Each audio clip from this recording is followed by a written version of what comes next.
Welcome to the Sales Influence Podcast, where we talk about finding the why in how people buy. I'm your host, Victor Antonio. Thank you for joining me. Thank you for lending me those ears. Today, I want to talk about name that problem. Yeah, back in the day, you'll have to look at this, search out for this on YouTube. But there was a game show called Name That Tune. Name That Tune. That was the game show, right? And the way it worked was there were two people who were competing, right? And the host will describe a song. Will tell you that here's the song. Wouldn't give the person the name of the song, obviously, the contestants. They just said, here's the song. It was written in this year. It was used on this album, or it appeared on this Broadway show. It would just give a description of the song. Now, the two people then had to compete on who can name the song with minimal notes. In other words, they would say, I can name that tune in 7 notes. So that means they would play 7 notes and the person could actually predict it, right? Now, the other person could challenge that, goes, you know what? I don't need 7. I could do it in 6. And the other person would say, no, I don't need 6. I need 5. I need 3. I need 2. Believe it or not, there's some people who actually went down to 1 note. And so when the other person said, okay, you go ahead and answer it, they go, okay, name that tune. So for example, it starts out with name that tune. Person A says, I can name that in 7 notes. And the other person says, I can name that tune in 6 notes. And the other person says, I can name that tune in 3 notes. The other person would say, go ahead, name that tune. And now, if they didn't name the tune right, they would lose points on that, obviously. What's always fascinating about the show is, first of all, it was always fascinating when people could actually get on 1 or 2 notes. And you know what? I should include a sample. In fact, I'm doing that right now. Here's a sample of Name That Tune, a show that was very popular in the 70s. Good luck, and I hope you both remember tunes very well, because it's time to play Bid a Note, and here's how it works. I'll read clues to well-known tunes, then you'll bid against each other as to how few notes it'll take you to name that tune. The first player to score 3 tunes wins 20 points and a great prize. In this case, you need it to tie it up. Wash, here is your first clue. Introduced as the title tune of a 30s Broadway musical, this tune later appeared in the film Young Frankenstein and was revived in 1984. You won the last round, so you start. Sandy? Wash, I can name that tune in 6 notes. Sandy? I can name that tune in 4 notes. Wash, I can name that tune in 3 notes. Sandy? Name that tune. All right, Sandy, you get a chance to name the tune. Here's your clue once again. Introduced as the title tune of a 30s Broadway musical, this tune later appeared in the film Young Frankenstein and was revived in 1984. Listen carefully. Here are your 3 notes.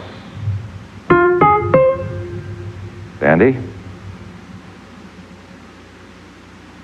The Farmer and the Devil. Oh, I'm sorry. Putting on the Ritz. Putting on the Ritz. Brenda Astaire did it in the movie Blue Skies. 1984 was recorded by Taco. You got it. You scored a point. Nice going. Now that you know how it works, you're probably saying, well, Victor, what does this have to do with selling? Where are you going with this? Well, listen carefully, because I'm going to tie this in. When I thought about Name That Tune, really when you think about it, the more notes I have, the more likely I am to be able to name that tune. Logical, right? So in other words, the more notes I have, the higher the probability of success of me guessing that tune. And that made me think about when we talk to clients, one of the things we need to do, discipline ourselves to do, and I've talked about this many times in many of my past podcasts, is that we need to ask a lot of questions. But now I want to give you a different frame of reference here. Imagine trying to name, and not a tune, but you're trying to name the customer's problems or real issue. Now, how would you like to identify that problem or issue with 1 note? Probably not possible, right? So think of a note as asking a great question. So let me reframe it. Imagine talking to the customer, and then you ask the customer 1 question. And then the customer says to you, all right, name my problem. It'll be very hard, right? Now, if you ask 2 questions, the customer can say, well, name my problem. You say, that's still not enough. What I'm trying to highlight here is that the more questions we ask, the more likely we're able to guess, identify, understand the customer's issue. So this is kind of a fun way to think about it. when you're trying to name a tune, you need as many notes as possible to try to really guess the right tune. And if you guess wrong, you lose. In business, if you guess wrong, you lose. The customer goes, you don't understand my business, which is why you should ask a lot of questions. Each question gets you another note that you could use to identify the customer's problem tune. So think about it this way, that the more questions we ask, the more we dig deeper, the more we get a full understanding of what the problem tune is, if I can use that analogy, for the customer. This is important. Now, there's 3 types of questions I typically like to ask, and I'm going to ask you to do the same. Be patient, ask these questions. The first is by the way, I'm going to use the acronym FIT, F-I-T. The first one is, always be good at asking follow-up questions. Now, a follow-up question is simply as you've asked the first question, they gave you an answer, but you can say something, can you tell me more about that? What did you do in that situation? When you decided to do this, what did you do? How did you correct that? These are follow-up questions. So become good at asking follow-up questions. Number 2, impact questions. Again, how, Mr. Customer, is not having this service, this software, or this product going to impact your business? How is that impacting your close rates? How is that impacting your sales cycle? How is that impacting your cost, your revenue, your market share? You start asking impact questions to really understand what's going on.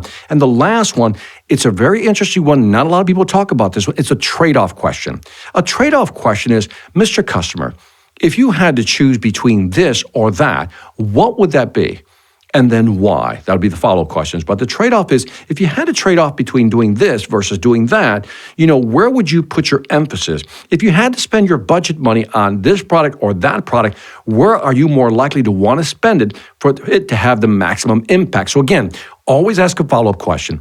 Always ask those impact questions. Impact questions are great. And then trade-off questions, that's moving towards the close, because once you start asking about trade-offs, you're really asking the customer for subtle micro commitments.